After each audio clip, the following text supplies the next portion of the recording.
Когато кандидатстваш за работа, ти влизаш в конкуренция с всички останали кандидати за тази позиция. Затова е важно да намериш начин, по който да се отличиш.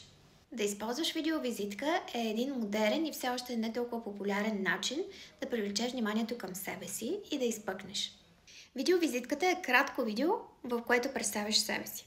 Сега ще разгледаме 6 причини да използваш видеовизитка, когато кандидатстваш. Причина номер 1. Видеовизитката те отличава. Повечето хора изпращат само CV. Така че в момента, в който изпратиш видеовизитка, това те прави различен. Много е подходящо за позиции, стартиращи позиции, при които има множество кандидати, но също така е удачно и за по-опитни позиции, синьор или менеджерски, при които работодателите много се фокусират върху меките умения, а с видеовизитката те могат да изпъкнат. Втората причина е, че ти се запомниш. Рекрутерите гледат множество CV-та всяка седмица. Видеовизитки рядко. Така че с видеовизитката ти оставаш едно впечатление още преди да си направил какъвто и да е контакт. Причина номер 3. Компенсираш пропуски.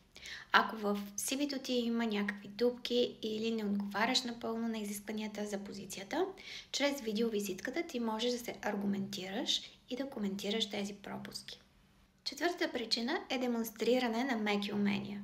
Те стават все по-важни, особено в ерата на изкуствения интелект. Чрез CV е много трудно да ги покажеш, освен под формата на изброяване. Докато чрез визитката директно се вижда стилът ти на комуникация, умението ти за презентация и някои други меки умения. Пето, показваш креативност, инициативност, умения за работа с технологии. Особено ако това е важно за културата на компанията или е изискване за самата позиция, това със сигурност ти е плюс. И шестата причина дава ти шанс да се свържеш емоционално. Ако, например, имаш силна харизма, чрез видеовизитката тя достига до рекрутера и може да му въздейства. Освен това, в случай, че преминеш нататък в процеса, срещата ти с рекрутера вече не е студена. Вече вие знаете нещо един за друг и повече прилича на топъл контакт, което е предимство за теб.